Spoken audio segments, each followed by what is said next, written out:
You're the exact same thing. Okay? So those are kind of the history of American drumming. Later on, we'll be playing a piece that's sort of the history of Japanese drumming that will come up later on in the show. The next piece that we're going to play.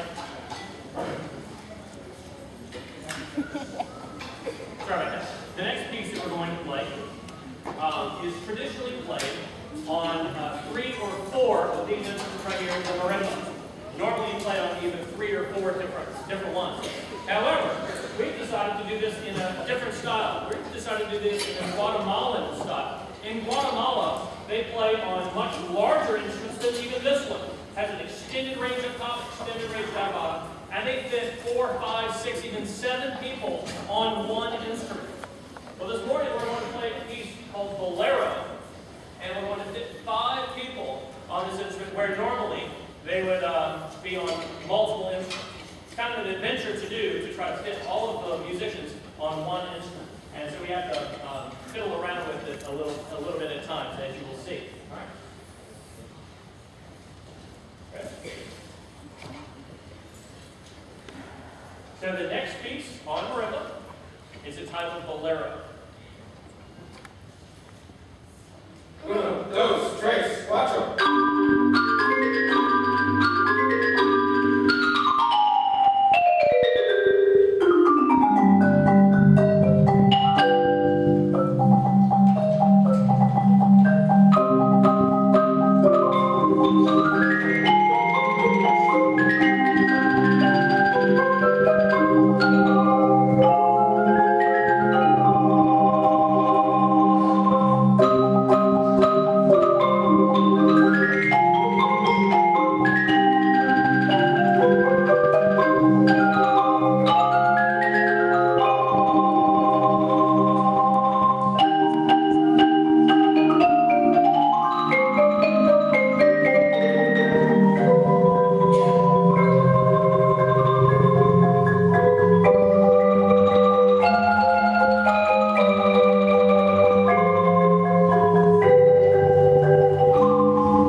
one of the inherent problems is too little space, even on a huge stage such as this, just getting everything moved around. Thank you for your patience. Wasn't that a neat piece?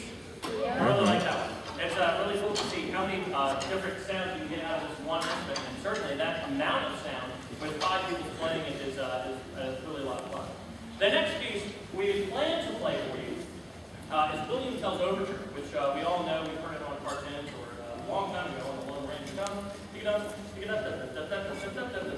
all heard that song.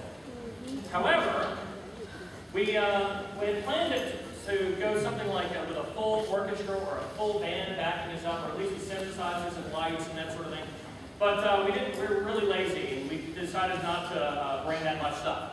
So we have a limited amount of room on the truck. So instead, we decided to break this down to its very essence. What could we minimally get away with moving and still accomplish the same piece? And so what we've come up with is playing William Tell's Overture on 4 tin cans with spoons. We'll eat lunch with those later. We're going to have a lot of soup here. Oh. Thank you. All right, the next piece we've dubbed William Tell's Canned Overture. I guarantee you'll still hear the melody in these 4 cans. Here's William Tell's Overture.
Here's the first of those rhythms.